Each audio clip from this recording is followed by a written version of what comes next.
দেশের অন্যতম দীর্ঘ নদী সুরমা ভারতের বারাক নদীর মোহনা থেকে যার উৎপত্তিস্থল।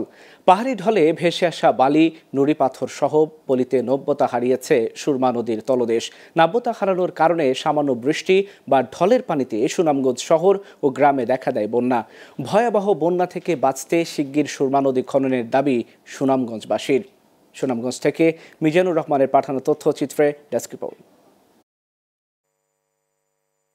সুরমা নদীর তলদেশ ভরাট হয়ে ধীরে ধীরে মরা নদীতে পরিণত হয়েছে। বর্ষায় সুরমা দিয়ে দেশের বিভিন্ন প্রান্তে বড় বড় কার্গো জাহাজ ও নৌকা চলত, কিন্তু নাব্যতা হারানোর কারণে বন্ধ হয়ে যাচ্ছে নৌযান চলাচল। এর আগে পানি উন্নয়ন বোর্ড সুরমায় খনন কাজ করলেও ফল হয়নি। নদীর নাব্যতা না থাকার কারণে প্রত্যেক বছরই পল্লীর মাধ্যমে নদীর নাব্যতা নষ্ট হয়ে যায় এবং পানি বন্যায় সৃষ্টি হয়। নদীর নাব্যতা যদি আমরা রক্ষা করতে পারি, এটা খনন করতে পারি, তাহলে আমাদের এই যে হঠাৎ যে পানির চাপটা এটা কিন্তু কমে আসবে। গ্রীষ্মকালে সুনামগঞ্জের নদী খনন না হওয়ার কারণে নৌ চলাচল অনেক জায়গায় বিঘ্ন ঘটে। সরকারের কাছে আবেদন জানাবো, সুনামগঞ্জবাসীকে যদি বন্যার কবল থেকে রক্ষা করতে হয় তাহলে এই নদী খনন করা অতীব জরুরি।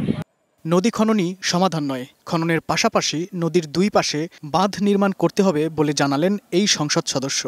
খনন ছাড়ানো নদীর দুই পাড়ে বেড়িবাঁধ দেওয়া, সেটাকে শক্তিশালী করে রাখা এবং যেসব খাল এবং নদী, ছোট ছোট নদী যেগুলো বন্ধ হয়ে গেছে সেগুলোকে খুলে দেওয়া, যাতে পানি চলাচল করতে পারে।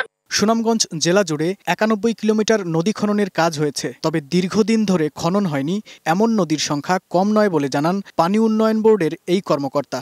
19টি নদী 446 কিলোমিটার দৈর্ঘ্যে খননের পরিকল্পনা রয়েছে এবং সেই অনুপাতে সম্পূর্ণ হয়েছে এবং এই স্ট্র্যাটেজি আলোকে আমরা একটা ডিপিপি প্রণয়ন করেছি এবং এই ডিপিপিতে প্রায় 2064 কোটি টাকা প্রচলিত ব্যয় আসছে এবং এটি আমরা সাবমিট করেছি এবং বর্তমানে এটি প্ল্যানিং কমিশনের অনুমোদন প্রক্রিয়াধীন আছে।